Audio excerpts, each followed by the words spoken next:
like literally spent like so much money to get here, and then like I'm so upset. I'm really upset. Like it smells like pee and poop, and like there's homeless people everywhere. Like look at that. And then I'm out. Be like, go get 'em. And then I'm out. Be like, go get 'em. On gold spinners. A cold winter. A froze dinner. We pull liquor. And more liquor. More liquor till we all fucking fall. You're doing bad, that's sure bad. You're feeling sad, so sad. And if you're asking me what I think that you should do, scratch your ass and get glad. and claim it at the bank. So implement my dough.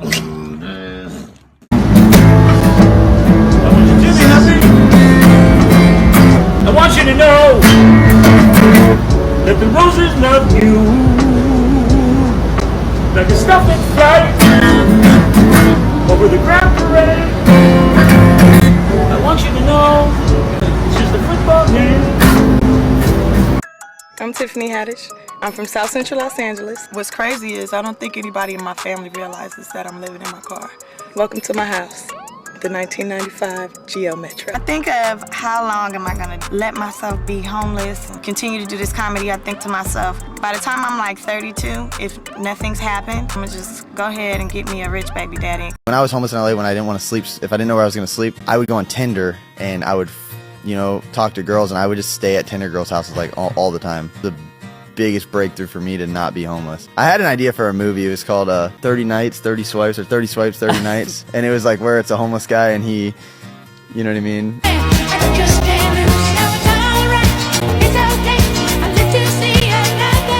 I used to sleep in laundromats, donut stores. I used to break into cars, sleep in the back seat. When I was 15 years old, I met a girl. She said, "How come you always wear the same clothes?" Or, "I never seen where you live." Started crying. I said, "My parents left me. I'm homeless." And her dad took me into his home. One day she asked me to go to this acting class with her. And literally, right place, right time. There was a producer who was in the class, and he asked me if I want to be in a Taco Bell commercial. And I thought he was on some BS. It ended up being real. 2 weeks later, at the age of 15, I'm in a Taco Bell commercial. So I hit like a baby lottery. They were playing this commercial for almost up to a year. I was getting paid for a whole year for one day's work. I called up the dude who hooked me up with the commercial, and I said, "Hey, why do they keep on paying me for this commercial?" And he goes, "Oh, that's how actors get paid." I said, "What?" I said, "Well, I want to be an actor."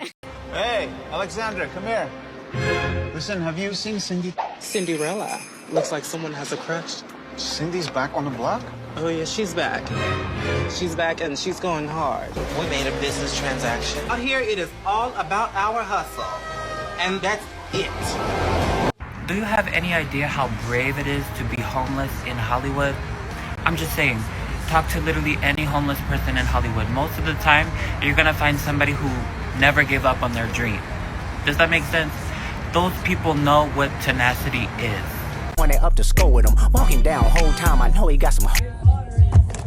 This is only spring. 60 in a year. Good for 60. Yeah. Happy almost birthday. May 3rd? Yeah. Coming up. She's trying to think of the zodiac. I know, you're a Taurus? Yeah. Oh, Earth, down to earth, smart, innovative. Well, I'm not smart, but. I think so, smart enough. I like art. Bro. Thank you very much. It flew. You got it. Right here is where all the homeless people used to stay. Like 2 weeks ago, literally when I got homeless. This is where they used to stay. Now I come back 2 weeks later. Cactus everywhere. They don't want them staying here. But where the fuck are they supposed to go? All the shelters are full. There's no beds. And they don't care.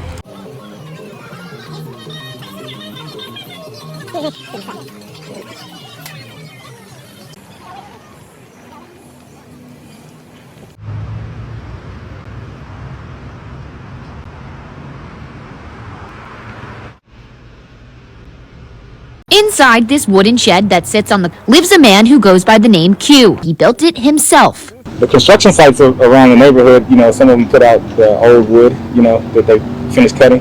And so I go into the bins and get the old wood out. He worked in construction and was laid off right before the pandemic, but he hasn't stopped hustling. I fix bikes and I build bikes. which is how he gets money to buy tools and add to his elaborate home. It's fully powered by a diesel generator. These graffiti-covered apartments are going viral, but here's the truth behind them. The unoccupied skyscrapers in downtown LA have become a stunning yet controversial canvas for a group of 12 graffiti artists. They've transformed 27 floors of the unfinished ocean-wide plaza into a vibrant display of art. But are these buildings truly unfinished or just abandoned? Since 2019, they've sat there empty, owned by a Chinese-based developer that went bankrupt. Sadly, Los Angeles is notorious for its homeless population, with more than 75,000 people experiencing homelessness across the county. People online are calling for action, arguing that these luxury high-rises could be repurposed to address the housing crisis. While the graffiti has sparked discussion on social media, most media outlets are focused on the vandalism rather than the underlying issues. It's not just about the graffiti on the skyscrapers, it's about raising awareness on social issues. These buildings symbolize more than just urban decay. They represent missed opportunities to tackle homelessness and provide affordable housing. Like, look at that.